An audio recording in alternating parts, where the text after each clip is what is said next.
Heat or hot temperatures is one of the biggest challenges in the mid to late game, in oxygen not included. Too much heat will cause plants to stop growing, duplicants to overheat, and machines to break down.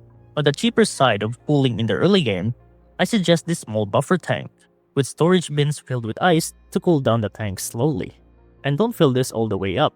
When all this ice begins to melt, it will fill up the water tank.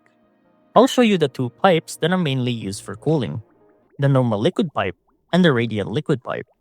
When piping, make sure your pipes have a good amount of area to move around the tank to absorb as much of the cold temperature before leaving it.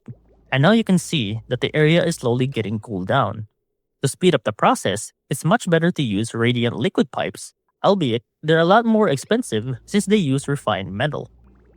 But if you're really crunching on materials, you can just place them in spaces in between insulated pipes. This way, you're only focusing the heat exchange on the machines or areas that need the cooling. For the mid to late game of active cooling, you can use an aqua tuner and steam turbine combo, with the aqua tuner rapidly cooling down water. And then that cooled water can then be piped through radiant liquid pipes in key areas, reducing the surrounding temperature. Let me explain how this works. The aqua tuner cools down the water that goes into it by 14 degrees. However, this has to be controlled because if the liquid inside freezes, it will destroy the pipes.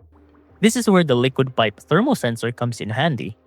As long as any pipe passes through this, the temperature of the water inside will be detected. This will help with preventing the liquid from being frozen by the aqua tuner. Since I'm using polluted water for cooling, and it has a freezing point of negative 20 degrees, I'm setting it to only turn on the aqua tuner if the water's temperature is above 0 degrees. Now comes the second important part, the piping. Do the piping on the aqua tuner this way first. This helps to allow the water to constantly flow if the aqua tuner is turned off. And now the rest of the piping is easy. I usually let it pass through the steam turbine first to cool the building down, and then release it towards the base, and let it loop back into the liquid pipe thermosensor and back into the aqua tuner.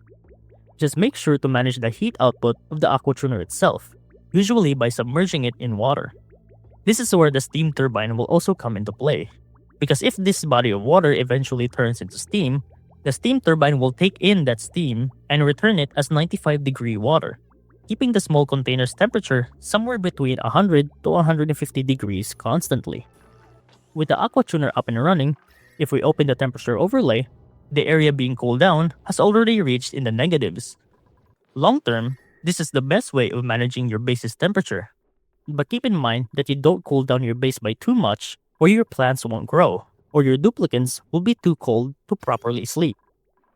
And that's how you cool down your base in oxygen not included.